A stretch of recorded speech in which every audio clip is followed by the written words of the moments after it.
मक्के में हो, अभी तो मक्के में ही हैं हम लोग। जब मक्के में हो तो मदीना जाने की ख्वाहिश बढ़ जाती है। इंशाल्लाह इस पे भी बात करेंगे। जब मदीना करीब आ रहा होता है ना, तो वो जो फीलिंग्स होती हैं कि मदीना आ रहा है, तो वो उस पर भी बात है। मतलब अब कोई गया तो अगर वो काबे से लिपट जाए या हजर अस्वद को बोसा दे तो ये मुनासिब आप रहेगा। जब उधर जाएंगे ना तो आप उधर देखेंगे कई ग्रुप आए हुए होंगे और वो अपने ग्रुप को इस तरीके से लेके चल रहे होंगे कि आप आगे पीछे हो सकते हो। शेर है ना कि मुल्तज़म से तो गले लग के निकाले अरमा, अदब व शौक गाया बहा मुलजना दे।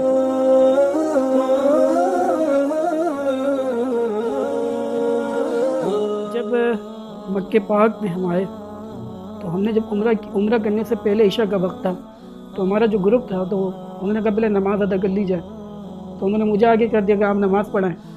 तो अल्हम्दुलिल्लाह हमारे 25-30 लोग थे, तो मैंने अल्हम्दुलिल्लाह ईशा की हमने जमात से नमाज़ पढ़ी। नमाज़ पढ़ने के बाद उन्होंने मुझे ग्रुप लीडर बना दिया कि भाई आप करें और लोगों को गाइड करते रहिएगा। मैंने सही है, मैं गाइड कर दूँगा। और फिर हम जो है हमने उम्रा स्टार्ट किया।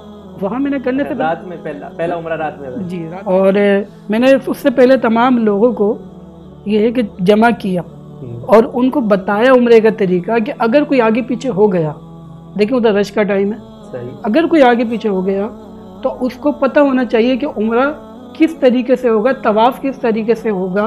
फिर आपने जो है मकाम इब्राहिम के 2 रकात नमाज नफल पढ़ने हैं, फिर आपको सही करनी है, फिर आपने हलक करना है। ये तमाम चीज़ें पहले मैंने उनको बता दी, और बल्कि बताना भी चाहिए क्योंकि कई लोग ये होते हैं कि मैं इनके सुपरविजन में कर रहा हूँ, मैं इनके अंडर में कर रहा हूँ और मैं इनके पीछे हूँ, मैं वैसे वैसे कर लूँगा। चलिए अच्छी बात है।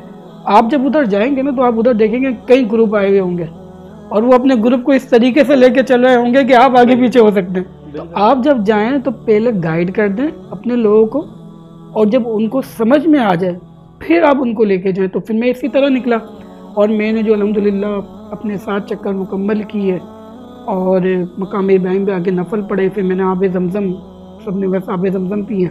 आब ज़मज़म पीने के बाद फिर हम सफ़ा मरवा पे आए। सफ़ा मरवा पे हमने खूब दुआएं की और सब आमीन कहते थे। रेकमेंड करते हैं कि मतलब अब कोई गया तो अगर वो काबे से लिपट जाए या हजर अस्वद को बोसा दे तो ये मुनासिब रहेगा उसके लिए। देखिए तो मसला ये है कि आप हालत एहराम के अंदर होते हैं और हालत एहराम में खुशबू से बचा जाता है। आप जब हज अस्वद की तरफ जाएंगे तो उधर खुशबू लगी हुई है, सही, तो आपका कहीं दम वाजिब ना हो जाए।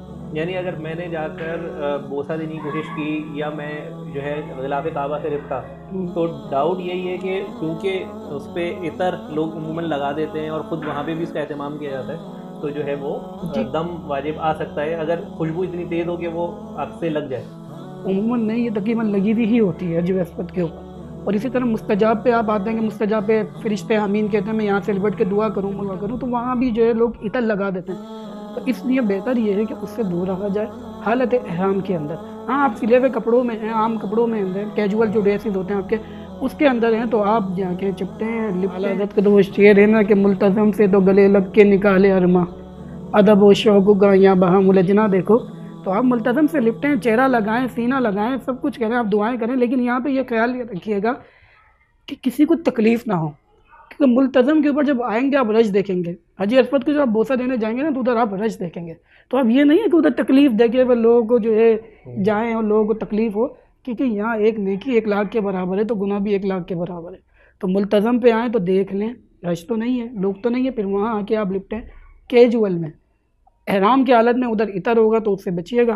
फिर आप अगर हालत एहराम में नहीं है तो मुल्तज़म पे आएँ, मुस्तजाब पे आएँ, दुआएं करें, लेकिन हालत एहराम में बोसा देने से बचें क्योंकि उधर अमन खुशबू होती है और लोगों को तकलीफ। मक्के में हो, अभी तो मक्के में ही हैं हम लोग। जब मक्के में हो तो मदीना जाने की ख्वाहिश बढ़ जाती है। इंशाल्लाह इस पर भी बात करेंगे। जब मदीना करीब आ रहा होता है ना, तो वो जो फीलिंग्स होती हैं कि मदीना आ रहा है, तो वो उस पर भी बात करेंगे। ठहर जाए दिले मुझसे मदीना आने वाला है। बिल्कुल बिल्कुल, वो कैफियत, यानी आपकी कैफियत बदलना शुरू हो जाती है जैसे जैसे मदीना करीब आ रहा होता है, कैफियत बदल रही है। के चैनल को सब्सक्राइब करें, लाइक करें और शेयर करें। बेल आइकन को जरूर प्रेस करें ताकि आने वाली वीडियोस की अपडेट आप तक पहुंच सके। हमारे चैनल को सब्सक्राइब करें।